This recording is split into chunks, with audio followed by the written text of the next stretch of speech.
Number 2 from your study guide asks you to find the slope and the distance between these 2 points right here. So the first thing that I'm going to do, instead of memorizing any formulas, is sketch these guys out on a grid system. So 2, 3, 4, 5, 6, 7. I go back 7 because of that. 1, 2, 3, 4, 5. 1, 2, 3, 4, 5. 1, 2, 3, 4, 5. So I'm going to try to be as accurate as I can, but it's not always possible. Excuse me. So I'm going to go back 7, up 2. And for each of these, I'm going to go -7, 2, so that I know what those actual coordinates are. And then I'm going to go over 3 to the right, and then down 2, which puts me here. So that is 3, -2, like that. Now I need to go ahead and count the side lengths here. So maybe I'll change colors.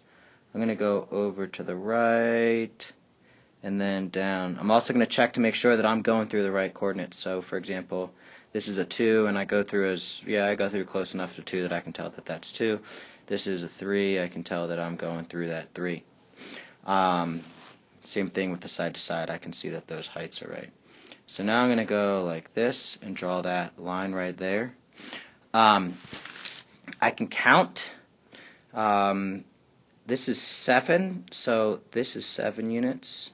This is 3 units. So my total length is 10 on that top side. So I'm going to label this as 10. Similarly, I can count that this length here is 4. And I get that because it's 2 above the axis, and then it goes 2 below the axis. So I add 2 and 2, and I get 4. So from here, I guess I can calculate slope first. So my m is equal to rise over run. So my rise is 4. I can think about it as a -4 if I want, since it's going down.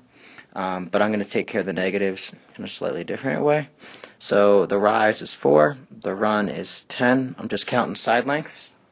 And then notice that if I call this point A and this point B, as I go from A to B, I'm going down, which tells me that my slope needs to be negative. So it's equal to negative, as I simplify, 2 over 5. Circle. So that's the slope. Now I need to find the distance. It is, I'm just going to use Pythag. So it's square root 10 squared plus 4 squared, which is 100 plus 16, which is root 116, which if I check on my calculator, I can divide and write that as root 116 is it 4 times 29, which simplifies to 2 root 29. And that's my answer for the distance. So those are the 2 things you'd have, -2/5 and 2 root 29. I do need you to make sure that you simplify those square roots. If you write 116, you'll probably lose a little bit of points there.